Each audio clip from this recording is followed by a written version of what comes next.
Fort Davis National Historic Site located in West Texas. Fort Davis is one of the best serving examples of an Indian War frontier military post that lasted for 5 decades. Step into the past and see how the men who were stationed here lived. Fort Davis is rich with history from the Buffalo Soldiers, Native Americans, and early settlers. If you love Texas and American history, then come join us as we explore Fort Davis National Historic Site.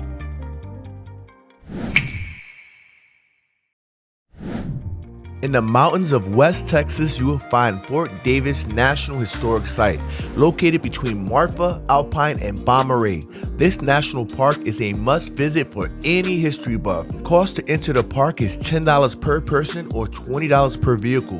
We decided to purchase America the Beautiful Park Pass, which costs $80 for the year. This will cover entrance fees at national parks across the United States. The interactive museum is a must-visit to learn all about the fort's history. Troops stationed here provided protection for immigrant travelers and merchant caravans. The troops also served as a barrier against the proud and independent people fighting to retain their culture and lifestyle. One of the many highlights of the museum is learning about Henry O. Flipper, who was born a slave and was the first African-American graduate of the United States Military Academy at West Point. African-American soldiers stationed here, nicknamed the Buffalo Soldiers, helped build and protect civilians of West Texas. I can go on and on about the rich history found at this museum, but it's something that you have to experience for yourself.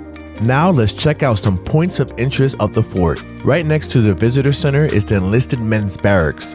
As you walk through, you can see the unfurnished and fully restored interior. You learn how they lived, jobs that they performed, and some of the weapons they used to protect the fort. Next, we check out multiple ruins surrounding the enlisted men's barracks. Fort Davis does a great job showing you how some structures look before restoration.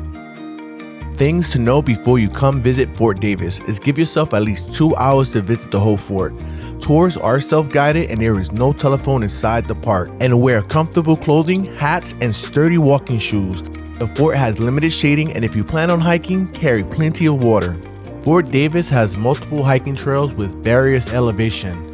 Most of the hikes here at Fort Davis are short, between 1.5 and 2.5 miles long. If you love hiking, they have a trail that leads into the Davis Mountain State Park. Click the info card above this video if you wanted to check it out. After hiking some trails, we head back to visit the officers' quarters. They have some buildings that are fully restored and can see how life was like back in the mid-1800s for the officers stationed here. The building you see before you was built after the Civil War as a re-established Fort Davis. What's interesting is that the Union soldiers, Confederate soldiers, and Buffalo soldiers were all stationed here at one point. When the Confederate soldiers were stationed here, they learned that the Bluecoats weren't the ones to worry about. It was the Comanches and Apaches.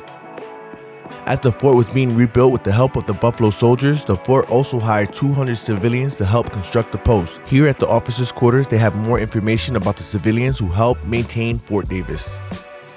We take for granted modern medicine and dental checkup now, but what would you do in the middle of West Texas in the mid to late 1800s? Doctors would treat symptoms with tonics, stimulants, and narcotics. The fort had its own medical hospital, and here are some of the many stories that stick out to me.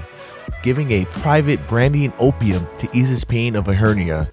Another story was giving a commander's wife morphine to ease her stomach pain. Some of the rooms in the hospital wing are left unfurnished with stories of what was once inside these rooms. They even had some original medical instruments on display. We spent about 3 hours touring all the historic buildings. If you love to learn about American history, then you have to check out Fort Davis National Historic Site. The outpost became obsolete and disbanded in 1891 due to its isolated location, distance from the railroad supply line, and termination of the Indian Wars. On June 30th, 1891, Fort Davis was officially abandoned.